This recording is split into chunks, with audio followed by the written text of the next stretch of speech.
Gandía, solidez y futuro. Y Buen Vecino Café. Nuestras transmisiones son viables también gracias al apoyo de ustedes. Pueden enviar sus donativos accediendo a bonitaradio.net. Allí podrán realizar su aportación a través de PayPal o tarjetas de crédito. También pueden realizar su donativo por ATH Móvil Negocios a la Fundación Periodismo 21. O pueden enviar un cheque o giro postal a PMB número 284, P.O. Box 194000, San Juan, Puerto Rico 00919-4000. Bonita Radio, esto no es un cuento, esta es la verdad. Con ustedes, la periodista Carmen Enita Acevedo, en directo desde el estudio Roberto el Indio Acevedo.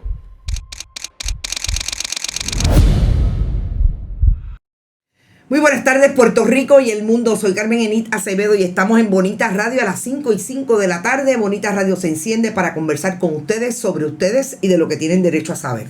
Y esta tarde en Que Palo es Noticia tenemos un invitado. Anuncié hace un rato, lo dije desde ayer, que te íbamos a entrevistar a Juan Dalmau, el candidato del Partido Independentista Puertorriqueño, como ustedes saben, con alianza en la papeleta estatal con Victoria Ciudadana. Y con Juan Dalmau quiero hablar de muchas cosas más allá de las candidaturas de los corderos sacrificados, porque yo sencillamente no les voy a llamar como les llaman unos y otros, y algunos se han insistido en ese grupo que siempre plantea que debe tener la voz cantante. Pues yo creo que nosotros deberíamos decir que los corderos sacrificados son, como se supone que lo sepa Tomás Rivera Chats y todo el liderato del Partido Nuevo Progresista, la figura que se constituye en la política estadounidense. Y yo la quiero traer acá. Más allá de eso, vamos a hablar de gobierno. Vamos a hablar de lo que ha sido un proyecto que se ha encaminado con la alianza, pero que ha tenido el Partido Independentista al interior y obviamente a nivel de su candidatura. Bienvenido, Juan Dalmau, a Bonita Radio. Carmen Enit, como siempre, un placer compartir contigo, con tu audiencia y tener una oportunidad de un diálogo. Conversar. Que a veces no se da en otras instancias mediáticas, pero estoy seguro que va a ser provechoso para tu audiencia y para ambos. Tener Definitivo. La oportunidad de intercambiar ideas. Lo que nos gusta a los periodistas en años de elecciones es hablar con candidatos y candidatas que, más allá de los asuntos puntuales que pueden ser a veces partiendo de las premisas mediáticas de entretenimiento, podamos contextualizar y sobre todo profundizar. Claro. Y nosotros estamos aquí para eso. Y yo quisiera, como algo que es un tema de estos días, empezar por la legislatura de Puerto Rico y lo que ha sido algo que parecería que todo el mundo sabía. Usted fue senador, ya me dirá. El problema que tienen de ausentismo los legisladores y legisladoras. Obviamente, el Partido Independentista, Victoria Ciudadana, incluso Proyecto Dignidad, sale bien desde el punto de vista de que participan de los esfuerzos. Yo creo que son bastante vocales en términos de las comisiones. De hecho, este ausentismo es solamente al hemiciclo. Y yo quisiera, partiendo de esa primera información que surge precisamente del trabajo periodístico de un compañero, Manuel Guillama, que usted me dijera, en este momento, la diversidad de candidatos y candidatas que tiene la alianza o el Partido Independentista mismo, los candidatos independientes que se van a postular, hay una efervescencia en ese sentido. Va a ser gente bien distinta a lo que estamos acostumbrados a ver. ¿Usted esperaría un proyecto legislativo que no solamente cumpla con la asistencia, sino que cumpla con el país desde el punto de vista de las necesidades que se supone que se llenen desde el establecimiento de esa política pública en la legislatura? Pues mira, esa última parte de tu pregunta es la fundamental. Tú puedes tener un legislador que tenga asistencia perfecta y que cuando tú miras cuál es su historial legislativo es igual a cero. Puedes tener un legislador que tal vez su asistencia no es perfecta, pero su eficiencia legislativa es mucho mayor. Por lo tanto, el criterio debe ser qué has hecho por el país y no meramente aprobar medidas legislativas, porque yo sometí, al igual que Denis Márquez el cuatrienio pasado, claro, muchas medidas legislativas, lo ha hecho María de Lourdes y no se aprobaban por las pequeñeces partidistas. Pero yo creo que debe ser la efectividad en su conjunto. Como tú atiendes unos temas, cómo tú atiendes una legislación, cómo tú atiendes la comunidad, cómo tú atiendes a personas que vienen a buscar asistencia con respecto al trabajo legislativo que uno realiza.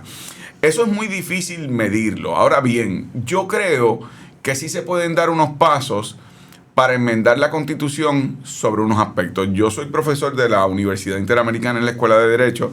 Uno de los cursos que doy es procesos legislativos.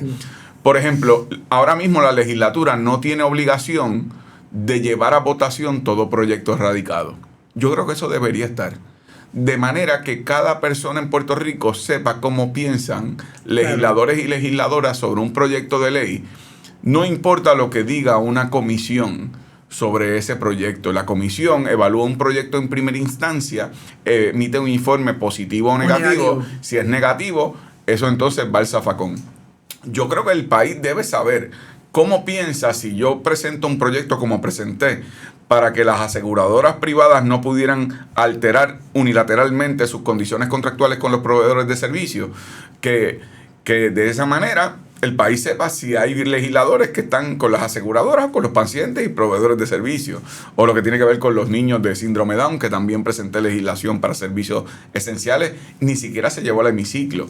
Lo de la moratoria de la ley de costa tenía un informe positivo en comisión. Y lo bajó. Y sin embargo no bajó a votación porque lo detuvieron, ¿verdad? Los que son, los que llaman desarrolladores, que son destructores en muchos casos. Así que yo creo que en esos pueden haber enmiendas a cómo se llevan a cabo los trabajos legislativos para hacerlo, como tú dijiste, más eficientes para medir el país, cómo es que piensan los legisladores al momento de votar. El ausentismo realmente a la gente le impacta. Claro. Porque cuando tú te ausentas del trabajo, no te importa. Y la gente pensaría que lo más importante para un legislador es ir allí a establecer la política pública que después va a ejecutar el Ejecutivo. Y va a implementar el Ejecutivo y va a revisar el legislativo, el judicial. Yo creo que en ese sentido, partiendo de ahí, entramos en una pregunta, que es el sistema republicano de gobierno como está constituido en Puerto Rico. Yo creo que en este momento no hay una persona que entienda que el legislativo, el ejecutivo y el judicial está haciendo lo que tiene que hacer para que el país funcione. Las instituciones en Puerto Rico están quebradas desde empezar por el sistema republicano y quienes las instituciones que la constituyen. Un gobierno de la alianza, en términos de las discusiones que ustedes han llevado hasta el momento, que sé que obviamente habrá muchas más. ¿Cómo recompondría? Y ya empezó a hablar de medidas de enmiendas a la Constitución para manejar el asunto legislativo. ¿Cómo compondría esas tres ramas de gobierno? ¿Qué hace falta para que funcione y realmente cumpla, vuelvo y repito, con las necesidades del país? Bueno, mira, hay cosas que se tienen que enmendar en la Constitución, hay cosas que se pueden hacer por decretos ejecutivos. En su momento la alianza va a hacer unos anuncios sobre unos puntos en común. Okay. ¿Qué yo pienso? Yo pienso, por ejemplo, que los jueces y fiscales no deben ser nombrados por el gobernador y aprobados por el Senado de Puerto Rico. Eso es una herencia que nosotros tenemos desde los tiempos de los Estados Unidos y lo que ha sido ese sistema que pone en las manos de las ramas políticas lo que deberían ser las ramas independientes, la judicial y obviamente la de justicia. Para nombrar fiscales y jueces, yo pienso que debe adoptarse un sistema de competencia. Competencia se ha usado, por ejemplo, en Europa, en España particularmente, que es que si usted estudia Derecho y usted quiere ser juez o fiscal, usted tiene que además ir a unas escuelas especializadas, unos institutos especializados. Luego de que usted pruebe que tiene unas competencias con respecto a lo que usted aspira, sea juez o fiscal, entonces tenga unos años de experiencia en litigio. Aquí hay jueces y fiscales que nombran, que vienen de escritorios de legislaturas municipales en municipios porque el alcalde tiene el contacto para acomodar a alguien. Después de eso, que seas juzgado por las asociaciones profesionales de la abogacía y lo que son las escuelas de derecho. Es decir, que es un proceso fuera de las manos políticas, partidistas y que esté en manos de los profesionales que tienen una aspiración y los mejores criterios que obtengan esos candidatos o candidatas sean los que se nombren en su momento. Esa es una manera de independizar la rama judicial. En el caso de la legislatura, yo creo en una legislatura unicameral, pero cuya representación sea por representación proporcional. A tu pregunta de parte del problema que existe en la legislatura es que tú tienes distritos senatoriales, distritos representativos que son más pequeños, pero es lo mismo. Tienes por acumulación en el Senado, tienes por acumulación en la Cámara, que es lo mismo. Y fue también ese diseño de la bicameralidad de los Estados Unidos, que en el caso de la Cámara de Representantes es por estados, por población, y en el caso del Senado es 2 por cada estado. Eso no hace falta en Puerto Rico. Se puede recomponer la Asamblea Legislativa de una forma mucho más efectiva, además de los temas internos que te mencioné, claro, para considerar legislación. Y ahí hay un mandato. Así es, hay un mandato, así es. Ya votó. Y no se cumplió. Y no se cumplió. Ahora, me llama la atención lo de los colegios profesionales, porque sabemos que el Partido Nuevo Progresista, sobre todo, descolegió a los abogados. Sí. Hay un colegio de abogados que a duras penas está ahí porque hay una gente que todavía cree en esa colegiación. O sea, que haría falta incluso... Las escuelas de derecho también. Las escuelas de derecho. Sí, okay, por eso. O sea, es algo mucho más amplio en términos de lo que es el profesionalismo. Para mí lo importante es que el principio sea el mérito y lo que sean tus competencias al momento de aspirar a un puesto. A mí me han preguntado, ¿quiénes compondrían el gabinete de gobierno si tú eres gobernador? Bueno, pues los que se lo merezcan, los que se lo ganen, no tienen que ser del Partido Independentista Puertorriqueño, pero si son personas que están comprometidas filosóficamente con la idea de lo que es Patria Nueva y lo que son los entendidos con la alianza, y que son personas que han demostrado en sus distintas disciplinas carácter, lo que es historial, lo que es respeto con sus pares, por ejemplo, recursos naturales y ambientales, lo que puede ser el tema de Hacienda, lo que puede ser el tema de justicia en la profesión de la abogacía, pues por supuesto que pueden estar en mi gobierno. Yo no voy a hacer una prueba de DNA si es del PIB o no es del PIB, yo lo que quiero es que le sirvan a Puerto Rico. En ese sentido voy a coger esa contestación para una pregunta, irnos tan atrás como quizás los últimos 30 años en gobierno, que obviamente ha participado como senador y como líder del Partido Independentista y ha mirado y ha visto quiénes han estado en las agencias. ¿Identifica alguno de la política de la administración de Pedro Rosselló, Luis Fortuño, Aníbal Acevedo Vilá, Sila María Calderón? ¿Identifica a alguien de esos dos partidos en esas otras administraciones que diga, ese posiblemente pueda ser un buen servidor público? Se me hace difícil ahora, ¿verdad? Me hace una pregunta sacada del sombrero en términos de que tendría que evaluar en los méritos a cada una de esas personas. Pero te puedo decir que yo estoy convencido que hay personas que le han servido bien a Puerto Rico desde el gobierno, a pesar de haber respondido a gobiernos que le fallaron al país. En este momento pensar en un nombre se me hace difícil, pero estoy seguro que los hay y tengo esa fe y esa esperanza, y en su momento se evaluarían para poderlos nombrar esas posiciones. ¿Se ha encontrado con alguno de ellos en este esfuerzo de campaña que ustedes obviamente antes de presentar la alianza, se ha encontrado con algunos que se han acercado? Mira, hay personas que no tienen la visibilidad por haber ocupado posiciones. En estos momentos... Pero han ocupado posiciones. Pero han ocupado posiciones incluso en el activismo con respecto a cada una de sus disciplinas. Por ejemplo, hace 2 meses yo anuncié que había un grupo de programa de gobierno del Partido Independentista Puertorriqueño dirigido por Carlos Gorrín Peralta, en donde en las distintas disciplinas hay personas que no son del PIB. Están trabajando el tema de salud, el tema de recursos naturales y ambientales, están trabajando el tema de educación, el tema de desarrollo social, el tema de la mujer y el tema de género. Todo ese tipo de disciplinas y asuntos. Incluso se está incluyendo un tema sobre derechos de los animales.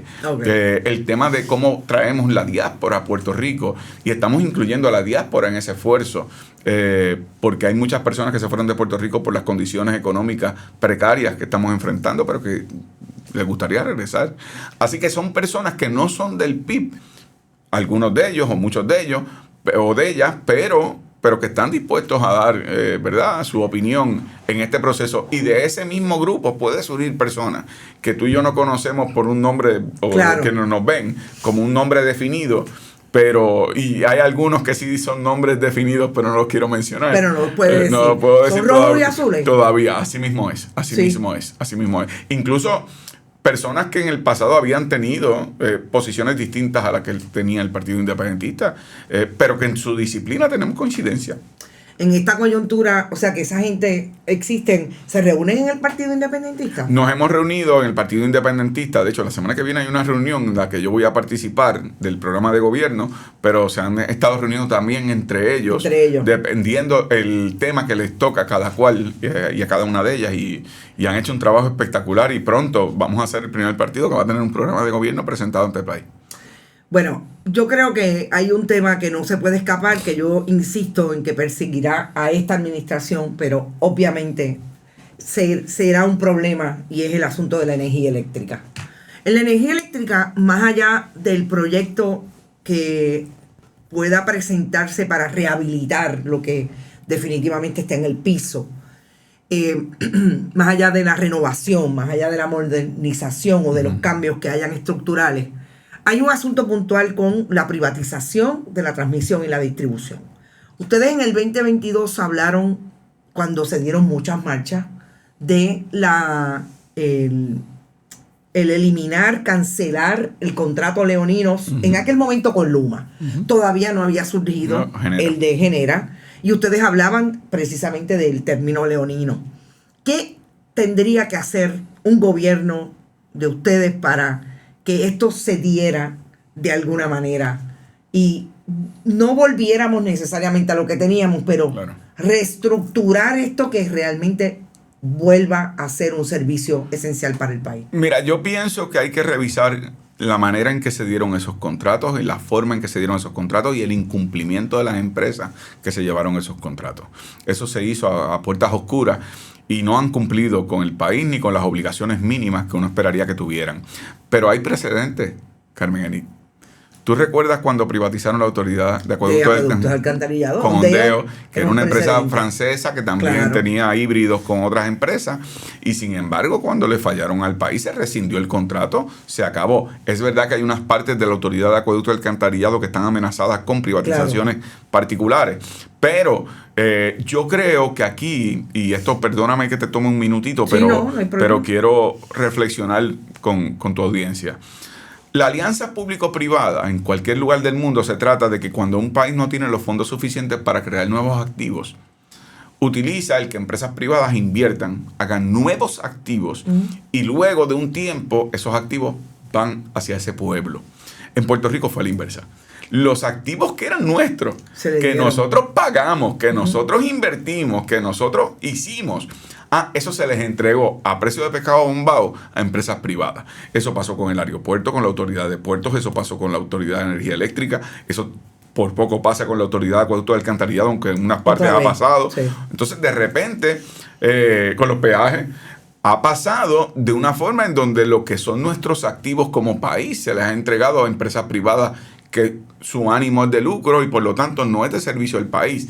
Yo lo que pienso es que hay que evaluar cada situación contractual y colocarlos en unas medidas de métricas de cumplimiento, cosa que no ha hecho el gobierno con Luma. De hecho, se ha resistido, igual que con Genera, de cumplimiento. Y si no cumplen, entonces se rescinden esos contratos para que revierta todo eso a donde debe estar, que es en el pueblo de Puerto Rico. Claro, porque de lo que estamos hablando es que precisamente el sistema, el proceso con acueductos fue decirle, ustedes no están cumpliendo, se tienen que ir. Sí. Fue al tribunal y no pasó nada, volvió a ser activo del gobierno de Puerto Rico.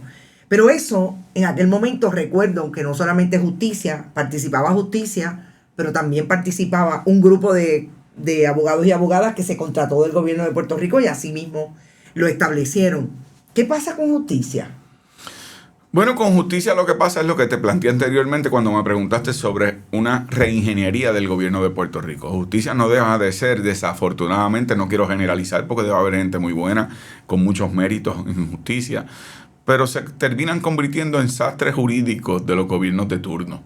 Y yo tengo que decir con pena que el actual secretario de Justicia ha brillado por su ausencia en unos temas puntuales, en los temas contractuales que tú señalas con respecto a los abusos que se han cometido con el pueblo de Puerto Rico, en temas como Luma, Genera, etcétera. En lo que tiene que ver con la corrupción, ausencia absoluta. En lo que tiene que ver con la contratación en términos de otras agencias de gobierno, ha sido penosa la ejecutoria del actual secretario de Justicia, pero también es que la composición de su estructura está diseñada para que responda al bipartidismo, particularmente el que esté en el poder. Así que mientras menos señales al gobierno, mejor estás en posición de anotación para que te coloquen en otra posición. Y es terrible. Pero ustedes, para hacer ese análisis, tendrían que utilizar el Departamento de Justicia. Bueno, tendríamos que utilizar el Departamento de Justicia, pero yo he planteado en otros contextos que aquí tenemos que empezar a adoptar medidas como se han hecho en otros lugares del mundo. Yo hablé con respecto al tema de la deuda y me cayeron encima. Me cayeron encima los portavoces del bipartidismo, vamos a decir la verdad, no el país. Pero me caen encima porque yo planteé, por ejemplo, en el caso de la deuda, deberíamos tener un tribunal de verdad y justicia. Sí, y eso es un organismo autónomo, fuera de estructuras partidistas o gubernamentales. Tendría autonomía e independencia de criterio, que sean personas que tengan, ¿verdad?, probidad moral ante el país, y que esas personas evalúen cómo es que llegamos a una deuda de 75 mil millones de dólares para que el país sepa la verdad, para que no se vuelva a repetir, para tomar las medidas necesarias de enmendar la Constitución. Tú sabes aquel invento que se hicieron bajo las administraciones de Rafael Hernández Colón y después otras la siguieron, de la deuda extraconstitucional. Sí. Todo eso nos fue llevando a nosotros a una quiebra que pagan nosotros, nuestros hijos, nuestros nietos. Debemos saber la verdad para que no se vuelva a repetir, y quienes hayan violado la ley y no hayan prescrito sus delitos, que también tengan que responder a la justicia. En el caso de contrataciones como las que se han llevado a cabo, tú tienes el caso de Metropistas, donde un exgobernador está vinculado a una de las empresas, por lo menos uno de los bufetes de una de las empresas que se llevó el contrato. Es una cosa descarada, y quienes nos endeudaron ahora están de cabilderos por ahí por intereses privados, económicos, de quienes se benefician de la quiebra de Puerto Rico. Si nosotros no hacemos algo para que haya una transparencia completa ante el país, entonces vamos a estar abocados a repetir los mismos errores, por no decir que los mismos que los cometieron los seguirán cometiendo. Una comisión de verdad y justicia no es lo mismo desde el punto de vista, sobre todo, de la conceptualización, pero se parece mucho a lo que trató de hacer Sila María Calderón con el famoso Blue Ribbon, que de hecho David Noriega era parte de ese Blue Ribbon, personas como Carmen Rita Vélez Borrás, o sea, básicamente habían de todas las ideologías, pero eran personas que definitivamente se habían colocado, unas en la judicatura, David Noriega en la legislatura como investigadores muchas veces. Tendría la posibilidad de crearse para estos diferentes esfuerzos, por ejemplo, la privatización por un lado, pero definitivamente la deuda y la auditoría de la deuda y lo que representa la deuda desde la administración de la Junta de Control Fiscal. Así es, yo creo que deben ser organismos que se puedan crear de acuerdo a distintos temas, ¿verdad? Claro. Porque hay temas variados, pero que sean distintos temas, pero que esas personas que conformen esos grupos sean personas que vengan desde las disciplinas de lo que son los auditores, de lo que son los abogados, de lo que son personas conocedoras como contadores públicos autorizados, pero que puedan evaluar las decisiones que se tomaron de nuevo, porque el país merece saber la verdad, no repetir los mismos errores, tomar las medidas para no repetir los mismos errores. Y si a alguien le falló al país y no ha terminado, ¿verdad?, ese periodo de lo que se llama la prescripción de un delito o de una responsabilidad civil, que tengan que responder. Nosotros tenemos que, como país, limpiar la casa. Para eso hace falta dinero y el país está quebrado. Pero sobre todo está quebrado con una Junta de Control Fiscal que toma las decisiones como gobierno de facto de para qué se utiliza el dinero.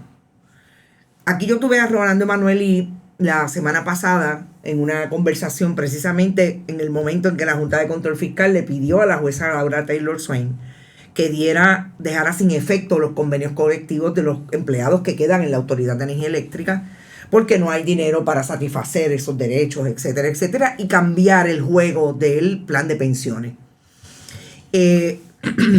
¿Con qué se hace? Mira, yo tengo que no impugnar tu premisa, es verdad, Puerto Rico está en quiebra.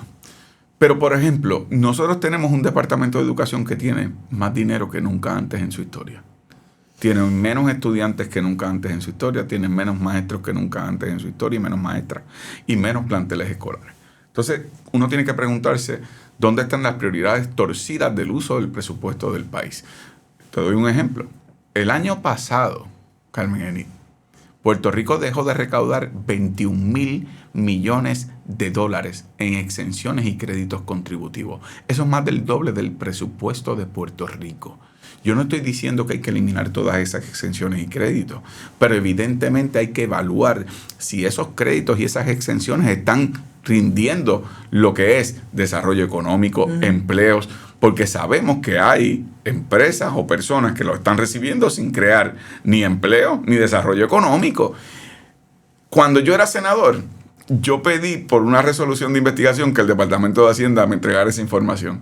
No tenían esa información desde el 2014. Yo fui electo en el 2016. Yo hice la resolución creo que en el 2017. Por años el Departamento de Educación el Departamento de Hacienda, no tenía las estadísticas de cómo se estaba yendo el salidero de fondos que Puerto Rico puede acceder. Así que dinero hay. Somos un país en quiebra porque nos quebraron los gobiernos con respecto a los bonos y los acreedores. Pero somos un país que puede producir y nos ha enseñado que nosotros somos vagos, no producimos, no somos suficientes. Podemos producir. Si hay una política pública adecuada, de rigurosidad en el uso de los fondos, por supuesto que podría haber dinero para realizar muchas de las, ¿verdad?, de las gestiones de política pública que hemos estado hablando. Porque obviamente hay que establecer prioridades. Y usted no puede hacer un plan de trabajo sobre la base de lo que no conoce, para saber si en efecto los 3 contratos, los 4 contratos son leoninos o están fallando o hay que meterle las tuercas, hay que hacer la investigación. Claro. Y para eso se necesita recursos para... habría que priorizar en eso para poder poner... Así es, porque esa es la zapata del desarrollo económico. En todo país, cuando incluso tú buscas en Naciones Unidas Derechos Humanos, ya han incluido acceso a utilidades esenciales: agua, energía eléctrica, lo que son suministros, es decir, alimentarios. Y eso es un problema en Puerto Rico, en el tema de los suministros alimentarios, incluso con las leyes de cabotaje que Jennifer González defiende y que nosotros hemos planteado que nos deben excluir, como excluyen a las Islas Vírgenes estadounidenses, que no les aplican las leyes de cabotaje y que aumentan nuestra canasta básica de alimentos para los puertorriqueños y puertorriqueñas. La inflación que obviamente nos ha impactado a todos. Lo que tiene que ver con esos contratos de energía eléctrica y acueductos y alcantarillado, poderlos examinar en todas sus dimensiones. Y eso es una prioridad porque sobre eso tú puedes entonces construir salud, educación, desarrollo económico, pero si no, lo otro es estar dando palos a ciegas. Y ahí es que yo quería ir a un tema rápidamente. En Puerto Rico mi experiencia ha sido, porque tu pregunta fue a base también de mi experiencia, es que se toman decisiones de política pública sin que haya las medidas ni las métricas, no solamente para establecerlas, sino para el cumplimiento de que se esté llegando al punto que queremos llegar. El accountability que hablan, exacto. A todo esto nos lleva a la Junta de Control Fiscal. Y la Junta de Control Fiscal, parte de lo que se ha dicho es que el gobierno de Puerto Rico, tanto del Partido Popular como del Partido Nuevo Progresista, la abrazaron. El gobernador ha sido definitivamente abogado de la Junta de Control Fiscal, dice que va a ser, pero finalmente aquí nadie ha ido a cuestionar a la Junta, a los tribunales, nadie ha ido a cuestionar algo que hablaba yo con Roland Emanuel y que quizás es la parte que es más clara de esa relación gobierno de facto con el gobierno autonómico, que es precisamente que invade la capacidad y el estadio de poder que debería tener el gobierno autonómico para poder decidir sobre sus constituyentes. ¿Lo haría una administración de la alianza en el caso de usted como el ejecutivo? Sin duda alguna, lo hemos demostrado. Incluso cuando yo fui senador, yo propuse legislación, se aprobó en el Senado, no se aprobó en la Cámara, legislación para que el presupuesto de Puerto Rico no se usara para pagar los gastos operacionales ni los salarios de la Junta de Control Fiscal. Se aprobó en el Senado por iniciativa mía. No se aprobó en la Cámara porque no había voluntad. Porque aquí se ha jugado mucho con el tema de que nos quejamos de la Junta, cuando hablo del liderato popular y PNP, pero a la hora de la hora presentan una moción en la sala de la juez Laura Taylor Swain, sabiendo lo que va a suceder, que la juez va a fallar a favor de la Junta de Control Fiscal, porque esa es la autoridad que le delegó el Congreso a la ley promesa a esa Junta. Y por lo tanto, yo pienso que si hay un gobernador que confronta a los Estados Unidos, por un lado, ¿verdad?, en términos democráticos, que nos tienen un gobierno, que es como un supragobierno, tienen más autoridad que nuestras autoridades electas por los puertorriqueños. Sí, por eso es la invasión de esos espacios. En segundo lugar, el que se pueda denunciar a nivel internacional y que en Puerto Rico, incluso en momentos determinantes, haya una movilización para exigir acciones que sean a favor del pueblo de Puerto Rico. Pasó con Vieques, a favor del pueblo de Puerto Rico, todas las ideologías. Pasó incluso con el Ricky Renuncia, todas las ideologías, incluso personas que habían votado por Ricardo Rosselló, estaban marchando para que se fuera luego de que vieron los abusos, los desmanes, lo que hicieron, lo que veo. Entonces, el Telegram chat está ahí. Sí, por eso. Y por lo tanto, en los momentos que Puerto Rico se para sobre sus pies y tiene un liderato adecuado, puede enfrentar momentos que pueden transformar la historia de Puerto Rico. Y si el país exigiera que ese trabajo lo hagan el nuevo liderato político, el nuevo gobierno, que en el caso de que lo fuera, antes de ellos tirarse a la calle, ¿estaría dispuesto? Digo, usted habla por usted, obviamente aquí habrán otras personas y hay una alianza que también tiene sus posiciones. Claro. Pero ¿usted cree que, por ejemplo, una Anaíma Rivera Lacén estaría dispuesta para retar a la Junta al punto de que incluso la jueza Taylor Swain puede ordenar el desacato, y usted sabe lo que significa un desacato? Mira, yo tengo por costumbre no hablar a nombre de otras personas, pero yo sí puedo medir las personas por su historial, por su carácter. Yo creo que, por ejemplo, tú me mencionas específicamente a la licenciada Anaíma Rivera Lacén, tiene un historial impecable con respecto a la defensa de los derechos humanos del pueblo de Puerto Rico, de las personas afrodescendientes, de las mujeres, de la comunidad LGBTQ+. Es decir, ha sido una figura que ha mostrado tener voluntad de lucha en momentos en donde tiene que enfrentarse a lo que llaman el establishment, ¿verdad? El sistema, el poder. Y por lo tanto, pensaría yo que, dadas las circunstancias, personas de esas cualidades, por supuesto que estarían en primera fila, pero no hablaría yo por ellas. Pero usted sí lo haría. Yo estaría en primera fila. En ese sentido, las conversaciones... Y me han caído encima por eso, perdóname, porque han dicho, Juan Dalmau viene a convocar protestas. No. Es que lo que estoy planteando es que en los momentos como ahora, que tú planteas que el problema principal que sufre Puerto Rico en su gobernanza, además de la corrupción y la ineficacia de los gobiernos del bipartidismo, es una Junta de Control Fiscal. Si nosotros no nos damos a respetar en todos los espacios que podamos darnos a respetar, entonces nos rendimos. Y yo creo que hemos demostrado que cuando lo hacemos, tenemos resultados. En el asunto de Vieques, obviamente tenía otro pespunte, otra manera de ser estratégico. La gente fue presa. Así es. Y yo estuve preso. Exacto. Liderato incluso del Partido Popular Democrático, Belda González, el alcalde de Carolina entonces. Y eso es parte de lo que también la gente se cuestiona, hasta dónde ellos están en la calle versus el liderato que en un momento dado sí se junta con ese pueblo que está en la calle. Obviamente son esquemas y estrategias totalmente distintas. Pero si estarían dispuestos a esa amenaza que es la privación de la libertad. Ocurrió en Vieques y yo no lo dudaría de una jueza de quiebra. Por eso, mira, yo pienso varias cosas. Número uno, los que asumen liderato tienen que demostrarlo con acciones, más allá de con palabras. Y por lo tanto, a mí no me gusta hablar de lo que haría, sino lo que ya yo he hecho. Y yo he estado en los momentos más difíciles de Puerto Rico, en los momentos que Puerto Rico ha tenido que enfrentar, yo he estado donde he tenido que estar. Desde estar sujeto a un arresto por proteger a una maestra en una línea de piquete en la huelga magisterial, como estar preso por la paz en Vieques, como también contra la Junta de Control Fiscal cuando he estado en la calle, como cuando he estado con los estudiantes en la Universidad de Puerto Rico. Así que a mí no me gusta decir qué voy a hacer, pero ahí está un historial de lo que ya uno está probado que ha hecho. Pero el rol del liderato también es inspirar. No solamente con el ejemplo, pero también con las posibilidades de lo que se puede lograr. Y yo estoy convencido que si Puerto Rico se levanta sobre sus pies, y este es un pueblo que cuando más abatido ha estado, se ha levantado sobre sus pies y se ha apoyado a sí mismo, yo tengo la fe y la esperanza de que somos capaces de lo inimaginable. Cuando aquí ocurrió lo del chat, y lo mencioné porque lo vi, del cual... Sí, que lo tengo ahí porque quieren revivir a Ricky, vamos a eso ya mismo. Pero, por ejemplo, del cual mi esposa fue, como sabes, objeto de señalamientos y de intención de destituirla.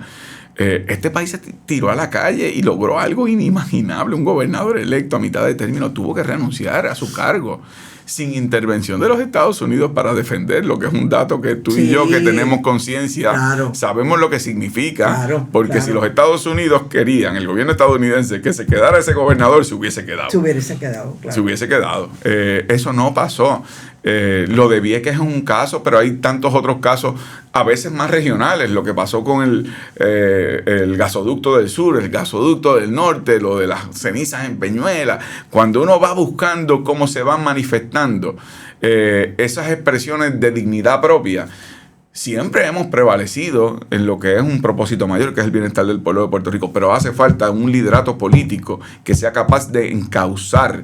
A mí me gustaría que no llegara a los momentos más dramáticos, que sea, ¿verdad?, la privación de la libertad, pero que por lo menos el pueblo de Puerto Rico tenga la certeza de que tiene un liderato que va a sacar la cara por el pueblo de Puerto Rico, no por los bonistas, no por la Junta, no por los congresistas. Ahí hay un trabajo definitivamente que tiene mucho que ver con la papeleta estatal. Y ustedes han hablado ya de apoyar a Anaíma Rivera Lacén. Tiene que pasar un proceso obviamente interno en Victoria Ciudadana. Pero ustedes están hablando de sí sería nuestra... Estaríamos juntos en la papeleta.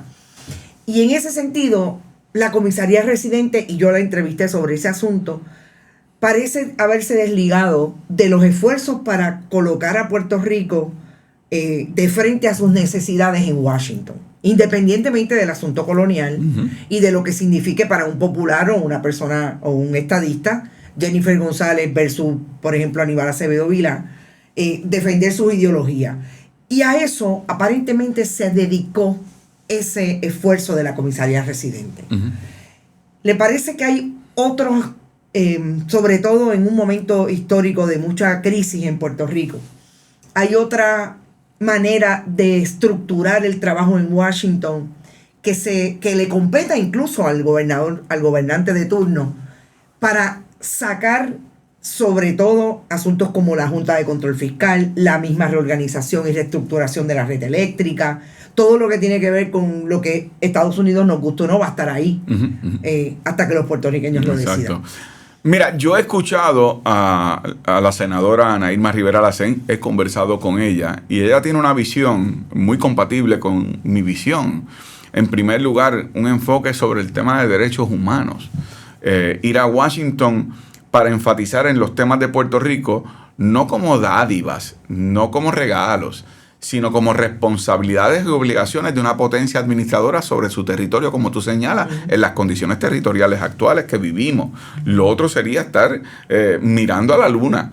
La realidad es la que vivimos y por lo tanto esa es la realidad que tenemos que nosotros combatir y además pelear porque se nos reconozcan los derechos, por lo menos dentro de esas circunstancias. En segundo lugar, ella ha enfatizado en algo que a mí me importa mucho, que es el tema de la diáspora. Te lo mencioné hace un rato.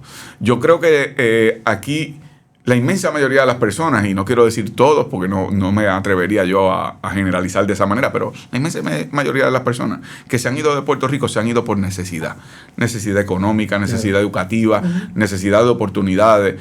Pero les encantaría estar aquí y la tragedia que ha vivido la fractura en la familia puertorriqueña de abuelos, abuelas, padres, madres, despidiéndose de nietos, nietas, hijos o hijas en el aeropuerto y no saber cuándo los vuelven a ver, si los vuelven a ver. Es una cosa terrible y lo vivimos todos, me incluyo yo. Y tener esa realidad tan presente cuando tú sabes que quieren estar aquí, producir para aquí, hacer lo que pueden hacer aquí, es una cosa que tenemos una responsabilidad para traerlos, para que el país produzca más, crezcamos económicamente, socialmente. Y eso es una visión que Anaíma Rivera Lacén ha expresado que tiene también. Y ha estrechado lazos con la diáspora puertorriqueña en los Estados Unidos. Yo he dicho, por ejemplo, que en mi gobierno, en mi gabinete va a haber una figura en representación de la diáspora puertorriqueña, que sea una persona que venga de la diáspora puertorriqueña, que no sea una persona de los que se nombran de aquí para que representen a los de allá. Por eso, porque eso ya eso no cumple, es un insulto. Claro. Y por lo tanto, yo creo que hay pasos en donde tanto Ana Irma como yo hemos tenido esas coincidencias y en tantas otras, como tú señalaste, de lo que son responsabilidades del gobierno de los Estados Unidos con Puerto Rico que hay que exigir. En el asunto de la diáspora hay algo bien claro que también tiene que ver con si quieren venir o no. Yo siempre digo, la gente que se quiera quedar, hace patria puertorriqueña donde quiera que se encuentren. Donde haya un corazón boricua, ahí está Puerto Rico. Y es parte de lo que nosotros acá postulamos desde el día 1. Y es no recordarnos de la diáspora solamente cuando necesitemos. Uh-huh. En ese sentido, usted dice que va a tener una persona en su gabinete que responda, porque hay una diáspora que no necesariamente va a regresar, pero que es parte de nosotros, que también hay que velar por cómo ellos están en el lugar donde estén. Claro. Y obviamente esa diáspora es mucho más grande en Estados Unidos. Así es. Y la cosa en Estados Unidos y la realidad de todos los países del mundo está compleja, y en Estados Unidos no deja de estarlo. Y para nuestra gente también. Mira, Carmen Enid, yo dialogaba hace poco con unos líderes de la diáspora, precisamente, que había visitado en Chicago y que vinieron a Puerto Rico. Y es interesante, y perdona que haga esta nota al calce, pero por una conversación. Pero es interesante porque los italianos son italoamericanos. Ajá. Los que son afrodescendientes, ¿verdad?, de esclavos en los Estados Unidos son africanos-americanos. Africanos-americanos. Los mexicanos, mexicano-americanos. Los puertorriqueños son puertorriqueños. No son puertorriqueños americanos. Y por lo tanto, eso te demuestra que sí, que hay un elemento de ese orgullo de donde tú estés. Claro. No importa dónde, tú eres lo que eres. Y tienes un orgullo por tu país, por tu patria. Y te duele, aunque no estés en Puerto Rico, aunque no puedas volver a Puerto Rico, aunque no quieras volver a Puerto Rico. Pero la idea de ver a Puerto Rico prosperar está en el corazón de todos los que estén allá afuera. ¿Sí? Los que quieran regresar, que tengan la facilidad de vivienda, trabajo, educación, ubicación. Los que no quieran regresar, que cuando vengan se sientan orgullosos del país que visitan y puedan venir a ver sus familiares. Hay dos temas que yo no quiero dejar fuera, y uno de ellos es la salud, la corrupción, por un lado, y el acceso a la información. Así que son tres. En el asunto de salud, hoy precisamente uno de los presentadores de noticias de uno de los programas de medios tradicionales trajo una información que se le acercó una persona de Mayagüez. No hay neurocirujano en el hospital de Mayagüez. En el área de Mayagüez, no solamente en el hospital municipal, no hay neurocirujano. Hay una persona allí que tiene un problema de salud y no lo puede atender un neurocirujano. Esa es una realidad que no solamente la están trayendo los pacientes. Yo creo que la primera vez en la historia que nosotros vemos médicos en la calle, sí, médicos vocales en relación a la crisis de salud pública, y parecería que el Departamento de Salud no existe. Usted ha hablado de un proyecto de salud hacia un plan de salud universal que sea transicional, que sea un proyecto transicional. ¿En qué consiste y cuáles serían los inicios de un proyecto para hablar de un cambio, más allá de un buen secretario o de una buena secretaria, claro, para empezar a ver mejorar ese proyecto de salud, que haya un proyecto de salud en Puerto Rico una vez más? Déjame decirte primero solamente una nota al calce a tu pregunta, premisa, sí, planteamiento. Y sobre todo el orgullo de ver que los jóvenes residentes, que son estudiantes de medicina, sí, están en la línea de piquete exigiendo mejores servicios de salud por los pacientes. Es una son cosa los vocales. Esperanzadora. Y eso lo que significa es que aquí se resquebrajó el sistema de salud en Puerto Rico. En los 90 se eliminó lo que era aquella idea del sistema Arbona, que claro, era el sistema en donde había una accesibilidad a sistemas de salud en todos los municipios. En todos los municipios y de nuevo, y había médicos en todos los municipios, sí, y hasta en Castañer, y esos médicos se quedaban, claro, allá y daban servicio en Lares, exacto. Eso se eliminó el sistema de las estructuras hospitalarias, se vendieron a precio de pescado bombado bajo aquella idea de la tarjetita de Pedro Rosselló, que resultó ser una tarjetita que se financiaba con una burbuja de unos fondos federales de los cuales ya sabemos que no hay suficiente parte por eso fondo, la quiebra también. y por eso en parte la quiebra. Entonces, lo que yo he propuesto ahora ya puntualmente es una corporación que no responda al gobierno de Puerto Rico, que tenga independencia y autonomía en ejecución en la administración de los fondos de salud. Los fondos de salud incluyen fondos federales, fondos estatales y lo que son aportaciones patronales a lo que son los planes de los que son pacientes. En ese sentido, ese grupo que administraría, ¿verdad?, ese fondo tiene que estar representado pacientes de impericia médica, pacientes, punto, lo que son proveedores de servicios, hospitales, laboratorios, farmacias, médicos, y que de ese grupo administra la forma de pago directo a los proveedores de servicios con unos modos de pago, ¿verdad? Unos porcientos de pago. Se ha planteado que eso no se puede hacer porque Medicaid de alguna forma tiene unas reglamentaciones que lo impiden. Eso es falso. También tienen unas reglamentaciones que permiten unas exenciones o unas excepciones mejor dicho, sí, con respecto a ese cumplimiento. De hecho, después de María en Puerto Rico, esas excepciones aplicaron con respecto a lo que estaba ocurriendo en el país. Por lo tanto, se puede lograr el que haya un sistema en donde haya un pagador directo hacia lo que son los proveedores de servicio y por lo tanto dar más servicio al paciente. El año pasado, por darte un número, las aseguradoras privadas lograron en ganancias, más de 700 millones de dólares. Aquí las campañas publicitarias de las aseguradoras de salud son más de 50 millones de dólares al año. Estamos hablando... Aquí no llegan, eso llega a los medios tradicionales. Por eso, aquí no van a llegar. Por eso lo puedo decir. No me cortan. Pero lo que te quiero decir es que hay mucho dinero envuelto, mucho lucro envuelto, pero que no va al paciente. Pero es dinero de salud. Y por lo tanto, yo quiero que ese dinero esté con el paciente. En Puerto Rico hay más de 250,000 personas que no tienen plan médico, ni público ni privado. No aplican para el público, no pueden pagar uno privado. Entonces, si queremos un sistema de salud que responda a las necesidades del país y tratamos la salud como un derecho humano y queremos que una población que cada vez es de adultos mayores que requieren más servicios de salud, tenemos que transformar el sistema. Y esa ha sido la propuesta. El Colegio de Médicos y Cirujanos, su presidente, recientemente hizo una expresión a favor de la propuesta. Igualmente lo han hecho otros médicos. Esto no se trata de descubrir el Mediterráneo. Se ha discutido por muchos años. Tú eres periodista hace tiempo, tú sabes que esto se ha propuesto hace tiempo. Pero yo te puedo decir de mi experiencia el cuatrienio pasado en el Senado. Yo presenté un proyecto junto a Denis Márquez sobre un sistema de salud universal muy específico que trabajamos con médicos, con personas que trabajan en administración de salud pública, etcétera. Tan pronto lo radicamos y lo anunciamos. Allí ocurrió, ustedes saben que cuando hay un golpe de Estado, tú ves que los tanques rodean el Parlamento. Llegaron los cabilderos. Llegaron entonces los BMW y los Mercedes-Benz. Ahí llegaron los cabilderos y obviamente respondían a las aseguradoras privadas y ese proyecto ni siquiera vio una vista pública. Y no estamos hablando de eliminarla. No. Las aseguradoras privadas pueden estar ahí. El que quiera pagarlas, que las pague y van a tener unos espacios para poder cubrir cosas que tal vez no puede cubrir el plan médico universal. Pero el plan médico universal tiene que ser una estructura en donde sí el paciente tenga la garantía de un trato digno. Yo te voy a decir lo siguiente y te voy a aprovechar este tema. Tú sabes que mi hijo Gabriel fue paciente de cáncer, afortunadamente está bien, las oraciones llegaron y está grandísimo, está en segundo año de universidad.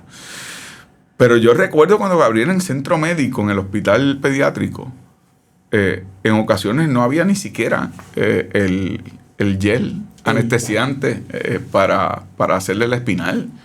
Habíamos padres que podíamos pagarlo y lo dejábamos allí para que otros padres que no podían pagarlo tuvieran esa oportunidad con sus hijos. No debería ser así. Lo que hicieron las enfermeras, las oncólogas, los que trabajaban allí y lo que hacen hoy día. No lo digo con mi hijo, lo digo porque lo vi con todo el mundo. Sí. Con todo el mundo. Es algo heroico. Y tenemos una joya de la corona que mi temor es que lo estén llevando a la privatización. Y si nosotros perdemos el centro médico, ese ejemplo que tú utilizas de Mayagüez, es una cosa terrible. el dinero que iba dirigido hacia lo que era crear un hospital de Como trauma en centro de Mayagüez, trauma. claro, pues ya tú viste lo que ocurrió Sí. y lo que ha ocurrido con el alcalde. Pero eso te da cuenta con el tema de la corrupción. Pero para eso tiene que venir un secretaria de salud bueno, que claro. tenga un compromiso y que no parta, que no tenga un CDT como el que ahora tiene, que tiene un esfuerzo económico Personal. personal. O sea, una persona que tenga un compromiso para que eso se dé. Vamos a la corrupción, y la corrupción es un tema que siempre sale y que yo creo que va a seguir saliendo en esta próxima elección, porque tenemos pendientes, ahí está María Milagros Charbonnier y otros casos pendientes, y el FBI amenaza con que van a haber más casos y que van a poder decidirse elecciones a base de los arrestos que vienen.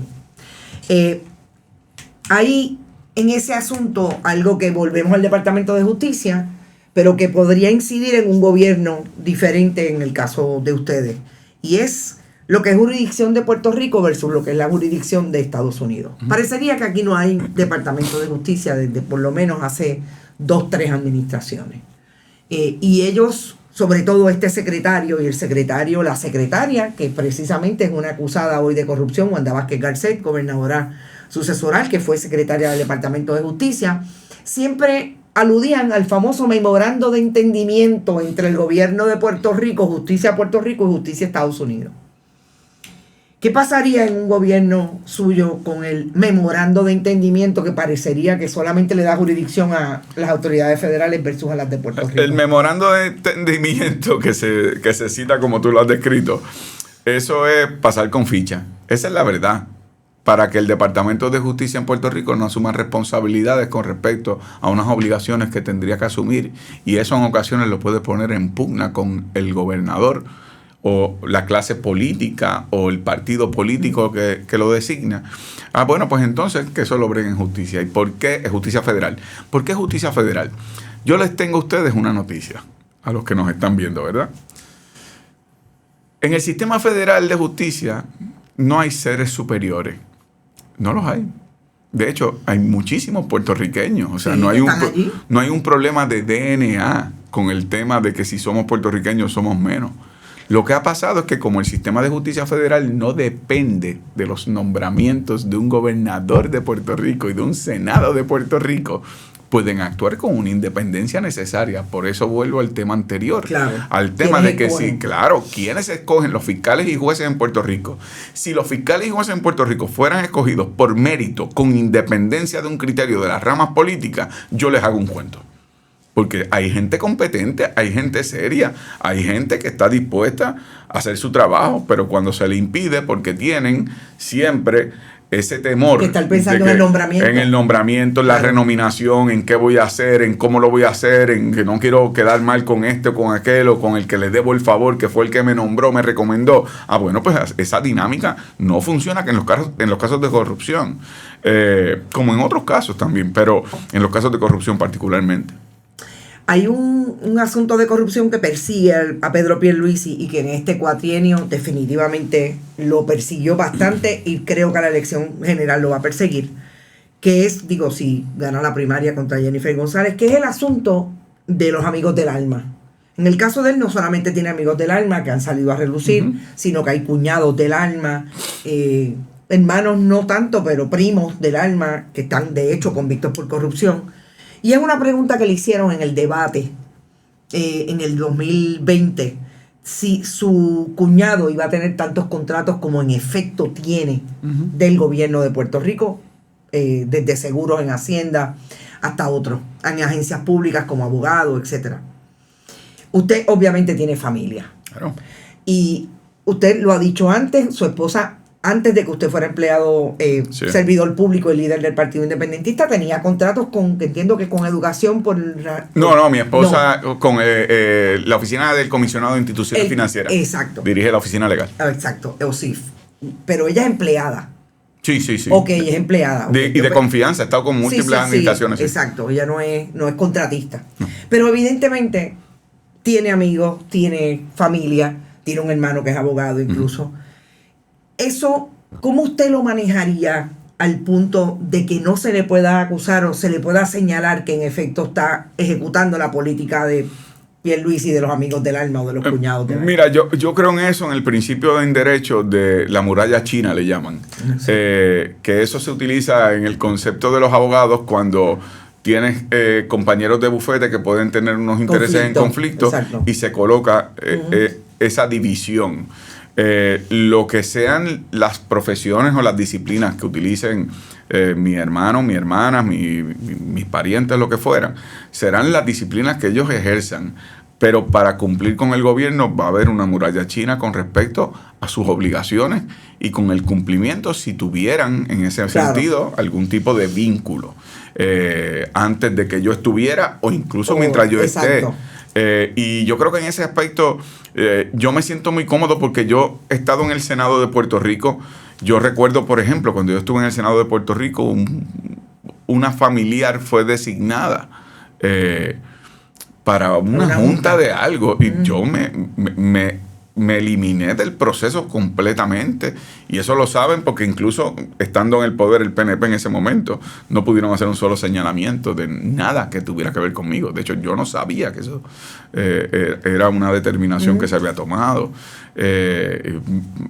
En aquel momento yo ejercí siempre mis funciones con respecto a mis obligaciones. Por ejemplo, una de las voces que más fiscalizó a Julia Kelleher, de hecho, por lo que a mi esposa la señalan en el chat, fue en respuesta a una conferencia de prensa donde yo estaba denunciando a Julia Kelleher.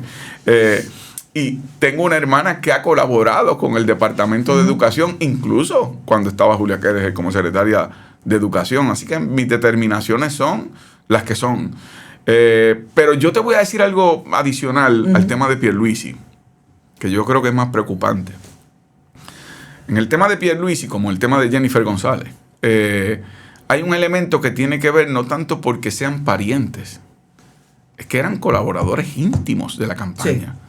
Sí. Los primos de Pierluisi que se declararon culpables eran operadores políticos en la campaña de Pierluisi. En el caso de Jennifer González, su director de campaña fue acusado por su compañera por violencia doméstica en unos hechos bastante explícitos y bastante claros, que después se resolvieran o no se resolvieran. Claro. Eso es un tema doméstico.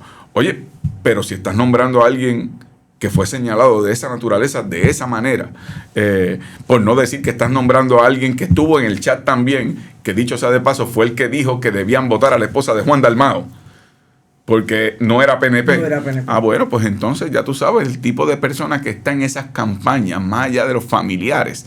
Hay unas personas también que están rodeando esas campañas que vienen como piratas al abordaje, y eso es peligroso porque ese ha sido el germen que ha dañado a este gobierno. Nos llevó a la quiebra, la pobreza, la marginación, la corrupción, y eso es lo que debemos derrotar como pueblo. Bueno, nosotros podríamos estar hablando mucho más, pero nos tenemos que ir. Pero yo vuelvo. Y yo voy así, bueno, yo creo que sí, que este año va a ser intenso. Yo voy a hacer un ejercicio que no lo sabía, pero lo voy a hacer y lo voy a grabar, y va a ser teaser para mañana, porque mañana vamos a hablar mucho. Yo sé que se han súper votado en las preguntas, pero si me ponía a hablar con ustedes y a hablar con Juan Dalmau, ya ustedes saben lo que pasa. Ahora, les prometo que en la próxima vez que venga, que obviamente será un poco más cerca de las elecciones, hacemos preguntas de ustedes y tenemos una conversación cruzada, como me gusta hacer a mí los análisis. Agradecida siempre de que estén por ahí, de que compartan nuestros contenidos, y no se olviden que mañana volvemos a las 8 de la mañana con otro Noticias con Café, donde discutiremos no solamente esta entrevista, hablaré con ustedes sobre ella, sino también vamos a hablar de lo que pasa en el juicio de María Milagros Charbonnier, que lleva 2 días ponlo en la nevera. Yo no sabía que María Milagros Charbonnier me seguía, y ella ponía todo en la nevera, y así está en la nevera cuando ustedes escuchen mañana lo que dice ese mensaje, porque la verdad que me impresionó. Pero yo no sabía esto. Nosotros tenemos un dicho: ponlo en la nevera. Usted tiene que poner en la nevera lo que no se le puede olvidar. Okay. Pues María Milagros Charbonnier aparentemente puso toda la gestión que ella quería hacer con el dinero que recibía. Wow. Y las autoridades federales lo retrataron y es parte del juicio. Así que nos vemos mañana. Gracias por estar. Gracias Juan Dalmau. Gracias a ustedes. Y nosotros seguiremos hablando. Hablamos mañana. Un abrazo. Bonita Radio. Esto no es un cuento. Esta es la verdad. Este programa fue traído a ustedes por Cooperativa Seno Gandía, Solidez y Futuro. Y Buen Vecino Café. Y no olvide que puedes realizar sus donaciones a través de ATH Móvil en la sección de negocios como Fundación Periodismo 21. O puede acceder a nuestra página de internet bonitaradio.net y donar a través de PayPal o tarjetas de crédito. También puede enviar cheques o giros postales a nombre de la Fundación Periodismo Siglo XXI, PMB 284, P.O. Box 194000, San Juan, Puerto Rico 00919-4000. Bonita Radio, esto no es un cuento, esta es la verdad.